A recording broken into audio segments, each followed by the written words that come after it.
شهر رمضان الذي أنزل فيه القرآن هدى للناس وبينات من الهدى والفرقان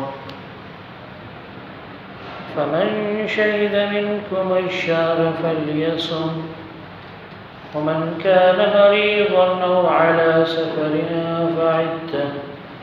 فعدة من أيام أخر يريد الله بكم اليسر ولا يريد بكم العسر ولتكملوا العدة ولتكبروا الله على ما هداكم ولعلكم تشكرون.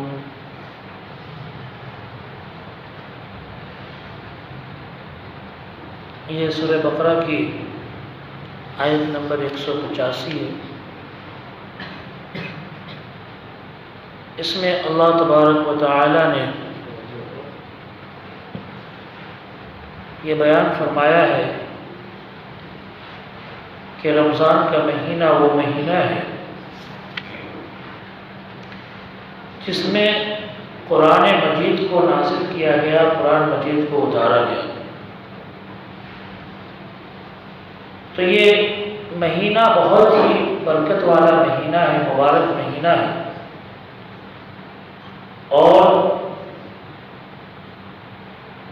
اس مہینے میں اللہ تبارک و تعالی نے اپنے کلام کو، اپنی کتاب کو اتارا ہے، نازل کیا ہے. ہم سب جانتے ہیں کہ اللہ تبارک و تعالی کی کتاب، اللہ کے کلام کی عظمت کتنی بڑی ہے. جس طرح سے اللہ تبارک و تعالی کی ذات ساری دنیا میں سب سے بڑی ہے، اسی طرح سے اللہ کا کلام بھی ساری دنیا میں سب سے بڑا کلام ہے. تو اللہ تبارک و تعالی نے اس کلام کو نازل کرنے کے لیے، اتارنے کے لیے رمضان کا مہینہ چنا. رمضان جو ہے یہ ایک لفظ آتا ہے عربی میں رمض. اس کا مطلب ہوتا ہے کہ عرب کے اندر چونکہ ریگستان ہے، وہاں پر اور ریت ہے، تو ریتوں میں جب اونٹنی کے بچے چلتے ہیں تو دھوپ تیز ہوتی ہے، تو اس کی وجہ سے ان کے پیر جلتے ہیں، تو اس کو ترمز الفصال کہتے ہیں عربی میں. اور اللہ کے رسول صلی اللہ علیہ وسلم نے بھی ایک بات بیان فرمائی ہے کہ صلاۃ الضحیٰ حین ترمز الفصال، جو چاشت کی نماز ہوتی ہے، یعنی صبح میں جو سورج نکلنے کے بعد میں ہم لوگ پڑھتے ہیں، ایک سنت نماز ہے چاشت کی نماز.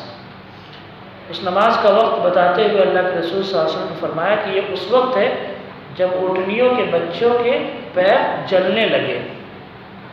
تو اسی سے یہ رمضان کا لفظ آتا ہے. اس کو رمضان اس لیے کہتے ہیں کہ اس کے اندر انسانوں کے گناہ پوری طرح سے جل جاتے ہیں.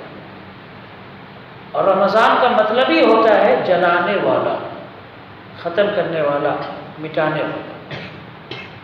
تو رمضان کو رمضان اس لیے کہتے ہیں کہ اللہ تبارک و تعالی اس مہینے میں ایمان والوں کے، نیکی کرنے والوں کے، محنت اور کوشش کرنے والوں کے تمام گناہوں کو جلا دیتا ہے، مٹا دیتا ہے، ختم کر دیتا ہے. اسی لیے یہ رمضان کہتے ہیں. تو یہ مہینہ سارے مہینوں کے اندر سب سے بہتر اور سب سے افضل مہینہ، اور اس مہینے کی ایک ایک عبادت اللہ تبارک و تعالی کے نزدیک بہت پسندیدہ ہے. لیکن ان سب میں رمضان اور قرآن کا بہت گہرا رشتہ ہے. رمضان اور قرآن کا بہت گہرا رشتہ ہے. اللہ تبارک و تعالی نے سورۃ القدر کے اندر فرمایا اِنَّا أَنزَلْنَاهُ فِي لَيْلَةِ الْقَدْرِ، کہ ہم نے اس قرآن کو شب قدر میں نازل کیا ہے، اتارا ہے۔ اور شب قدر ہم سب جانتے ہیں کہ یہ رمضان کے مہینے میں آتا ہے، تو اللہ تبارک و تعالی نے اسی مہینے کو اس لیے چنا کہ یہ مہینہ اللہ کے نزدیک سارے مہینوں میں سب سے زیادہ پسندیدہ مہینہ ہے۔ ویسے حج کے بھی مہینے آتے ہیں اور دوسرے مہینے میں بھی آتے ہیں، لیکن ان سارے مہینوں میں اللہ تبارک و تعالی سب سے زیادہ رمضان کے مہینے کو پسند کرتا ہے۔ اللہ کے رسول صلی اللہ علیہ وسلم کے بارے میں آتا ہے حدیث کے اندر کہ آپ صلی اللہ علیہ وسلم جب رمضان کا مہینہ آتا تھا تو آپ تیز ہوا سے بھی زیادہ خرچ کرنے والے بن جاتے تھے۔ جس طرح سے تیز ہوا چلتی ہے اس سے بھی زیادہ آپ صلی اللہ علیہ وسلم خرچ کرنے والے، چاہے غریبوں کو دینا ہو یا اپنے گھر والوں پر خرچ کرنا ہو یا مسکینوں فقیروں کو دینا ہو، نبی صلی اللہ علیہ وسلم اس مہینے میں خوب خرچ کیا کرتے تھے۔ اور اللہ کے رسول صلی اللہ علیہ وسلم اس مہینے میں قرآن کا دور کرتے تھے حضرت جبرائیل علیہ السلام کے ساتھ۔ دور کرنے کا یہ مطلب ہے کہ نبی صلی اللہ علیہ وسلم ایک رکوع پڑھتے، پھر جبرائیل علیہ السلام ایک رکوع پڑھتے اسی کو، پھر نبی صلی اللہ علیہ وسلم پڑھتے، پھر جبرائیل علیہ السلام اسی کو پڑھتے۔ تو اس طرح کر کے پورا قرآن نبی صلی اللہ علیہ وسلم دور کیا کرتے تھے حضرت جبرائیل علیہ السلام کے ساتھ میں رمضان کے مہینے۔ تو قرآن اور رمضان کا بہت گہرا رشتہ ہے، اور اللہ تبارک و تعالی اس مہینے میں قرآن پاک کی تلاوت کا اس کو پڑھنے کا ثواب بہت بڑا چڑھا کر رکھتا ہے۔ لیکن یہ بات بھی ہمیں سمجھنی چاہیے کہ قرآن کا پڑھنا اور قرآن کا سننا دونوں برابر ہیں۔ قرآن کا پڑھنا اور سننا دونوں برابر ہیں۔ اگر کوئی انسان قرآن پڑھ رہا ہے اور اس کے ساتھ میں کوئی انسان بیٹھ کر سن رہا ہے تو وہ انسان بھی اتنا ہی ثواب حاصل کر رہا ہے جتنا کہ پڑھنے والا حاصل کر رہا ہے۔ اللہ تبارک و تعالیٰ نے جو تراویح کا نظام پوری دنیا کے اندر چلایا ہے اور اس میں حافظ قرآن پوری دنیا کے اندر قرآن پڑھ کر سناتے ہیں، پورا قرآن پڑھ کر سناتے ہیں، تو ایک تو وہ سنت ادا ہو جاتی ہے پڑھنے والے کی کہ نبی صلی اللہ علیہ وسلم پورا قرآن پڑھتے تھے، تو پڑھنے کی سنت ادا ہو جاتی ہے، اور دوسری سنت ہے سننے کی کہ جبرائیل علیہ السلام پڑھتے تھے اور نبی صلی اللہ علیہ وسلم سنتے تھے۔ تو یہ دوسری سنت بھی تراویح کے اندر ادا ہو جاتی ہے جب پورا قرآن تراویح کے اندر سنایا جاتا ہے۔ اور ذرا سوچیں کہ وہ آدمی کتنا ثواب حاصل کر لیتا ہے، اس لیے کہ اللہ تبارک و تعالی رمضان کے مہینے میں ایک نیکی کو 700 تک بڑھا کر دیتا ہے۔ آپ نے ایک حرف پڑھا الف لام میم، یہ 3 حرف ہے، اس میں سے ایک حرف پڑھا الف، نارمل جو ہے اللہ تبارک و تعالی 10 نیکی دیتا ہے، لیکن رمضان کے مہینے میں 700 گنے تک بڑھا دیتا ہے۔ تو الف لام میم آپ نے 3 حرف پڑھا تو آپ سوچیں کہ 7 کو 3 سے آپ گنا کریں اور کتنی نیکی آپ کو ملے گی۔ جس انسان نے پورا قرآن پڑھا اور پورا قرآن سنا، اب ذرا سوچیں کہ اس انسان کو کتنا ثواب حاصل ہو گیا جس نے پورا قرآن پڑھا رمضان میں اور سنا۔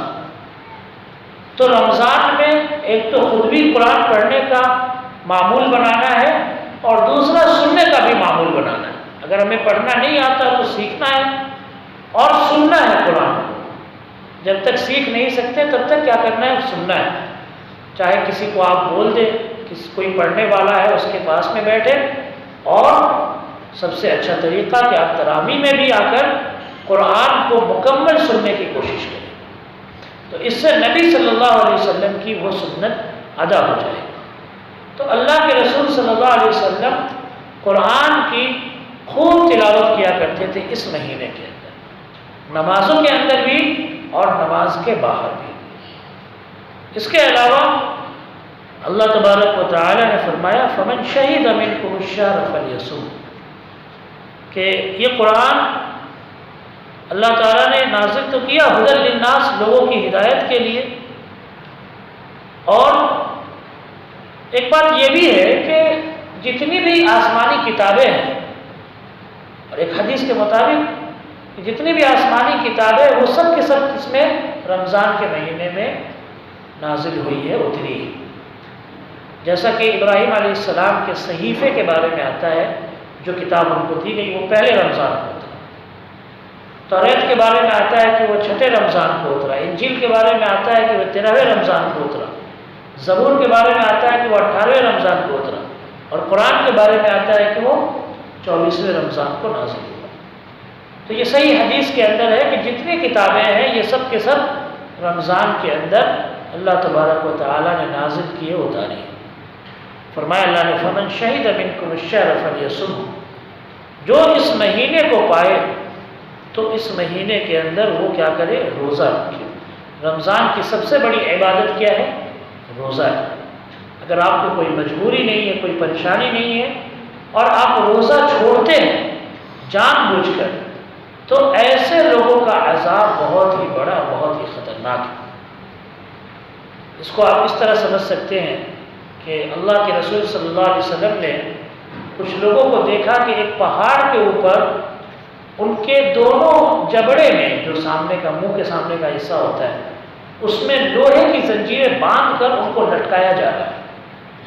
تو اللہ کے رسول صلی اللہ علیہ وسلم نے پوچھا کہ یہ کون لوگ ہیں کہ اتنا بھینکر ان کو عذاب دیا جا رہا ہے، ان کے منہ میں، جبڑے میں لوہے کی زنجیر باندھ کر ان کو لٹکایا جا رہا ہے؟ تو فرشتے نے جواب دیا کہ یہ وہ لوگ ہیں جو روزہ تو رکھتے تھے لیکن افطاری سے پہلے روزہ توڑ لیتے تھے. افطاری سے پہلے افطاری کر لیتے تھے، افطاری سے پہلے بنا کسی مجبوری کے، پریشانی کے کھا لیتے تھے. تو ایسے لوگوں کا انجام اتنا خطرناک ہے. تو جو لوگ بنا کسی مجبوری کے جان بوجھ کر روزہ چھوڑ دے، اس کا عذاب ہم سمجھ سکتے ہیں کہ کتنا بہتر اور کتنا خطرناک ہے. تو رمضان کے مہینے کی سب سے بڑی عبادت کیا ہے؟ روزہ ہے.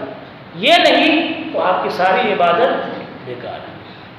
سب سے بڑی عبادت روزہ، اور یہ فرض ہے، اس کو نہیں چھوڑنا ہے. اس کے بعد میں دوسری عبادتیں، اس کے بعد میں آپ کی دوسری عبادتیں قبول ہوں گی. لیکن اگر آپ روزہ نہیں رکھ رہے ہیں، بڑے نماز پڑھ رہے ہیں، بڑے قرآن پڑھ رہے ہیں، تو کوئی فائدہ نہیں. اور اگر روزہ رکھ رہے ہیں اور روزہ رکھ کر نہ تو نماز پڑھ رہے ہیں، نہ ہی قرآن سن رہے ہیں، اور گندی چیزوں میں لگے ہوئے ہیں، گالی بکنے میں لگے ہوئے ہیں، ٹی وی میں لگے ہوئے ہیں، فلم دیکھنے میں لگے ہوئے ہیں، سیریل دیکھنے میں لگے ہوئے ہیں، تو آپ صرف اور صرف بھوکے رہ رہے ہیں اور کچھ نہیں، آپ کو کچھ بھی نہیں مل رہا ہے. بس آپ بھوکے رہ رہے ہیں. اس سے اچھا آپ بھوکے مت رہیے، کچھ کھا لیجیے، دنیا کا فائدہ ہو جائے گا. تو جو لوگ روزہ رہ رہے ہیں وہ اپنے روزے کو برباد نہ کرے گندے کام کر کے، اپنے روزے کو خراب نہ کرے گندے کام کر کے. روزہ رکھے تو نیکی کرے، مسجدوں میں وقت گزارنے کی کوشش کرے، قرآن پڑھنے کی کوشش کرے، اللہ کی عبادت کرنے کی کوشش کرے، اور نہیں تو خاموش ہو کر سو جائے، خاموش ہو کر چپ چاپ رہ کر سو جائے. فرض نماز کی پابندی کرے، باقی اوقات میں سو جائے. یہ صحیح طریقے سے اگر سو جاتا ہے تو یہ سونا بھی اس کے لیے عبادت ہے، لیکن گناہ سے بچ جائے یہ بہت بڑی بات ہے انسان کی، خاص طور سے آج کے زمانے میں. اللہ تبارک و تعالیٰ سے دعا ہے کہ اللہ ہم سب کو کہنے سے زیادہ عمل کرنے کی توفیق عطا فرمائے. وآخر دعوانا الحمد للہ رب العالمین.